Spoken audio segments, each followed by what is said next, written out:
Hi everyone, it's a pleasure to be here. I'm waiting for the flip chart to be installed.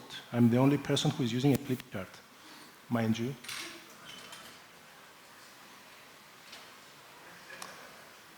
Λίγο πιο πίσω. Bit on the right. Yeah, let's flip it a bit more. Yeah, perfect. Thank you. Yeah. Thank you, guys.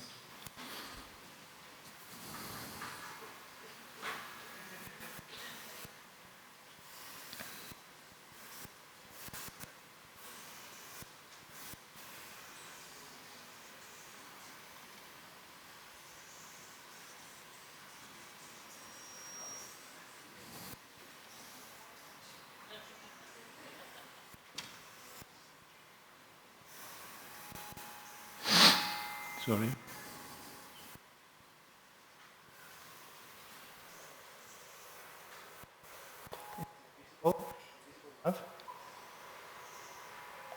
Cool.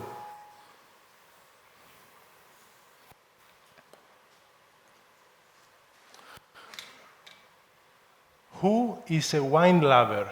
Raise your glass, your hand. Okay, good. Please keep that phrase and let it sink into your subconscious for the time being. Can I have the clicker, please? Where is it? Ah, thanks.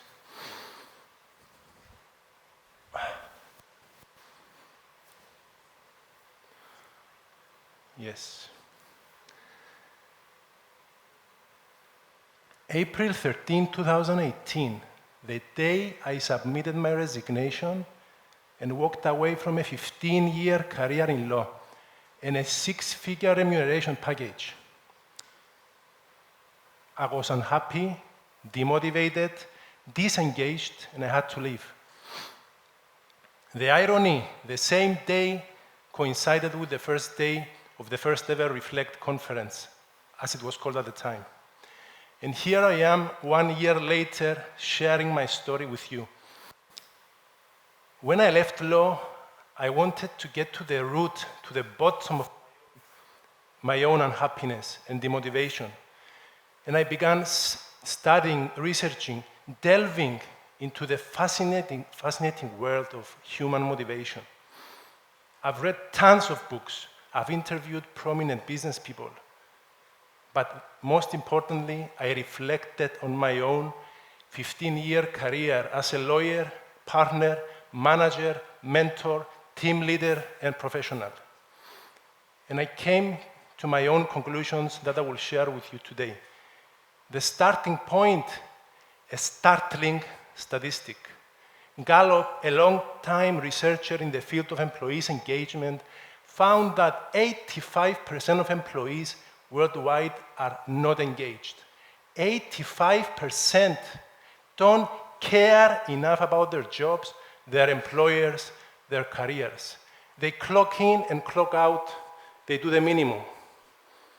Imagine a football team of 11 players, where 9 of the players are dragging their feet on the pitch and one tries to save the day. Well, unless that one player is Messi, my friends, the team is doomed to low performance and mediocrity.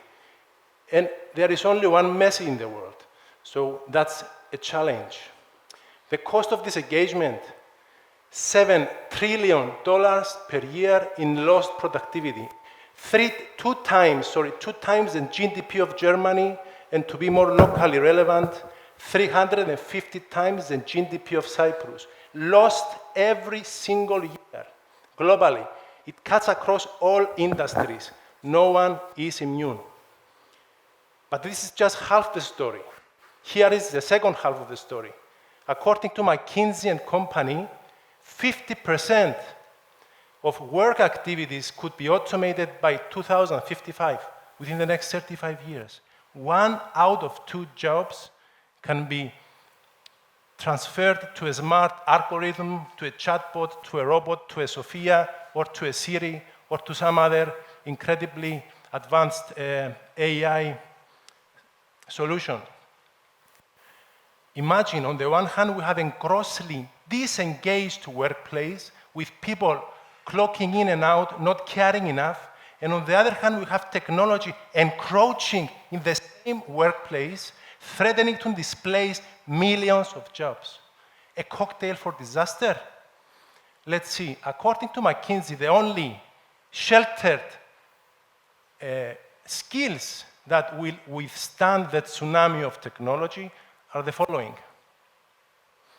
emotional and social intelligence, complex communication, sorry, I need to go back.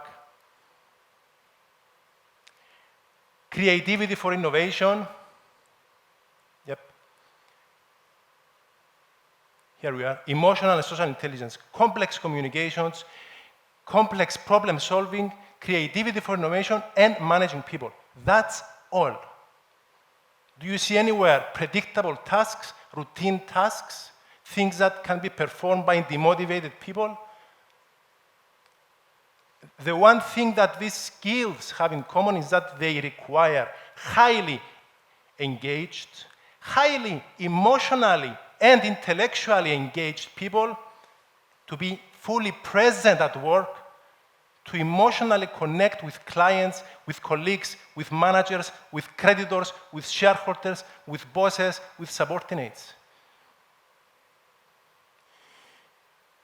And managing people, some of us aspiring to start our own startups or to grow our teams or to develop our companies, maybe dreaming, one day I will hire Sophia to do the management for me, or Siri, or Alexa, or I don't know what, let's hire a robot to do the management. People are so unpredictable, difficult, they react, they have needs. You know what? Bad news, because managing people is the least automatable skill and the one most sheltered for the foreseeable future to come. Because managing people requires having to deal with people. That is one of the most challenging things yet to come. Only 9% of managing people is deemed to be automatable by McKinsey and Company.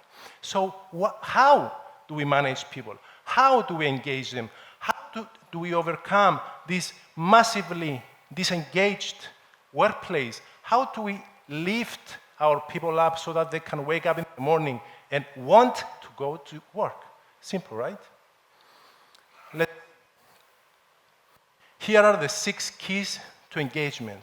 And a small hint, money is only part of the equation. Money is a hygiene factor, which means that, and this is according to leading social psychologists, if you pay people fairly, then you should get the money issue off the table and focus on intrinsic motivation and drivers. So the only reason to put money on the table is so as to take the issue of money off the table. Here we are, let's see the 6 intrinsic keys to engagement. First and foremost, meaning. A popular story describes President John Kennedy's first visit to NASA's headquarters. There he saw a fellow young man mopping the floor.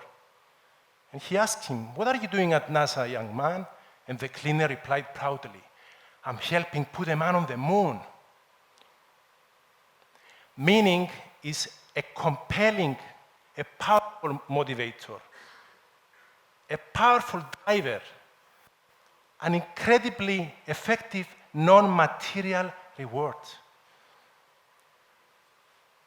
A key question that we should ask ourselves is, why should people come and work for us?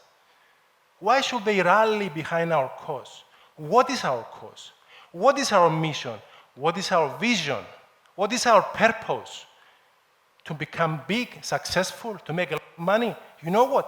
So what? Say millennials. So what? A more pertinent question will be, what are you going to do with the success, with the size, with the muscle, with the money, with the profits you will make? That's a more meaningful question for millennials, as we shall see. What's your purpose? Are you just a profit maximizer, or are you also a purpose maximizer? What do you want to do in the world? I don't care if you want to make a lot of money. What are you going to do with that money? And what is the impact that you want to achieve in the world? That's a more meaningful discussion. Let's take Apple. Steve Jobs was a notorious control freak. He wasn't known for being a democratic leader and manager. He was on the verge of paranoia, according to some professionals. Secretive, pushing people to work. And this management style, the really hard top-down management style of Steve Jobs, passed and cascaded down throughout various corporate layers. And for many, it still looms within the Apple corporate environment. But why do thousands of people then still queue outside an Apple store for a job? Why is Apple so successful? Because Apple inspires. That's why. Apple has a compelling why, which is consistent. Apple knows what it's here to do, to innovate, to disrupt, to give power to the individual.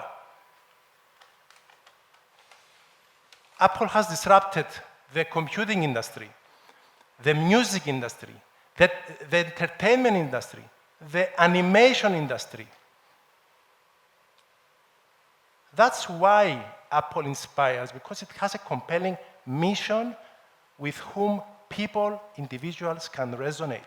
Clients, internal and external, can resonate with Apple because Apple is honest with itself. They say what they want to do, and people flock outside Apple to get a job. So why, and we said about millennials, why should we care about millennials? And how do millennials see purposeful organizations? First of all, they don't really work for the paycheck alone. Only 11% of millennials define success, meaning to be a lot of money. And why should we care about millennials? Because by 2025, they will comprise 75% of the workplace. They define corporate culture. If we don't like it, we have to deal with it. Second component of engagement, autonomy. Help our people find their voice. Hire good people and get out of the way. Let them grow, let them learn, let them fail and fail better next time. Autonomy is the key. It's the highway to creativity. And we have seen before that one of the key sheltered skills of the future is creativity for innovation. If you take away autonomy because you want to control people to do things your way, you don't want to delegate, you don't want to trust your people, if you take away autonomy, you have killed creativity. And if you aspire to become a micromanager because you want people to do things your way, I have some bad news for you. Because according to a recent survey, 62% of people who have been micromanaged cut back their efforts and considered changing jobs. And 32% actually quit, just because you want to get things your way. Moving on to the third component, relatedness. People are social beings. They crave to create genuine, deep human connections and work in an environment where they are respected, where they are showed compassion and empathy, and where they can freely relate with one another and be attentively listened to. Respect is a hygiene factor like money. They are much more likely to engage and to apply discretionary effort if they feel that they are working in an environment that welcomes them as whole human beings, not just as workers, than otherwise the case. And what happens when people are disrespected? According to a relevant survey, 66% of people who have been disrespected or treated rudely at work cut back their efforts and become disengaged. Not a surprise, right? But how often do we think about these things? Moving to the next key component, values. Having clearly defined values so that people can know and expect how the organization expects them to act, and to ensure that there is alignment of the employees' values and the employer's values. It's one thing today, it's one thing to say that integrity is our value, but what does it mean on a day-to-day basis? What does it mean in those difficult cases whereby you don't know how to act? In addition to defining values, it's critically important to define also behaviors, specific behaviors within the context of those values so that people can know what you mean by your stated value. You can say, for example, that we attack processes and problems. We never attack people. Here is a behavior that is specific enough so as to see how it works. Or you can say, we always stick to our commitments no matter what. Specific behavior. Or we always act ethically without exception, from the sea level to the cleaner. No offense. So having specifically defined values and behaviors within the context of those values matters more than we think. At the same time, aligning our stated values with our actual systems, processes, and structures. It's one thing to say and to preach that we value teamwork, we value cooperation, we value interdependence. But if your systems, your performance systems, or anything else in your organization promote fierce competitiveness, fierce independence, and the creation of silos, well, you have a gross mismatch between your stated values and your actual systems and processes. And the mismatch will translate in confusion, loss of trust, and disengagement. And the final two components, which I will mention together because they go hand in hand, experience and learning. In today's fast-paced world, people need to continue. That's why we are here. We need to continuously learn, train, retrain, sometimes reskill and upskill, so as to keep up with technology. Competence, the pursuit of mastery and competence, according to leading psychologists, is a human need.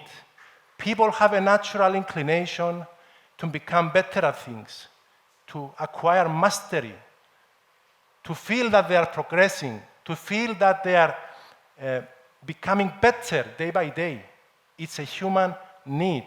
That's why the only way to keep our colleagues fully immersed and engaged is by throwing challenging experiences on them and at the same time learning opportunities. You throw the challenge experience so that you can challenge the individual to overcome the obstacle, to overcome the complication. And the learning opportunity so as to tie everything together and to help the employee become future-proof. These are the 6 components to engagement according to my own account, and each one of them on its own is significant and important. Meaning we have seen is a compelling non-material reward and a significant driver. Autonomy, we need to help our people find their voice, to hire them, help them, coach them, and get out of the way so that they can become creative, which creativity is a key skill. Relatedness, create an environment where people can feel respected and trusted, where they can bring their whole self at work so that they can engage. Defining our values and our behaviors, aligning our stated values with our actual systems, processes, and structures. And last but not least, throwing challenging experiences to our people so as to keep them on their toes, keep them alert, and affording them with learning opportunities so as to be future-proof and to be at par with the rapid changes in technology. These are the key components, and if you put them all together, however, then you can experience what I call the marvel of engagement. By doing small changes, you can get big results and with minimal investment.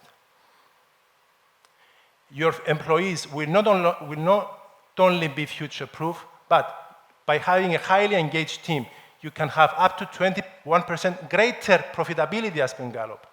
Profitability. Up to 41% reduction in absenteeism. Guess what? Your people will actually want to be present at work. Wow, they will not be looking for excuses to be away or on leave. And 59% less employee turnover. your employees will actually want to stay and work with you. Incredible. More than 1-2 years, right? But the best of all, my friends, you as a manager, as a future leader,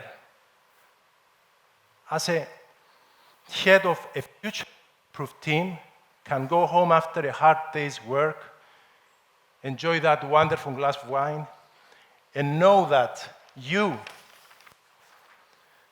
are your own Marvel hero.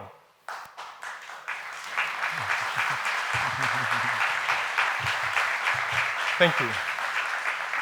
Just to mention that if you would like to find out more about the Marvel model and the concepts, I have published a book, and on the occasion of the Reflect Festival, I have made it available free for everyone, the Kindle edition, so you can still head over to Amazon today and get the book for free, absolutely free. No trapdoor, no small print, no catch, nothing.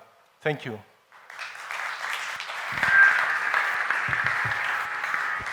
Okay.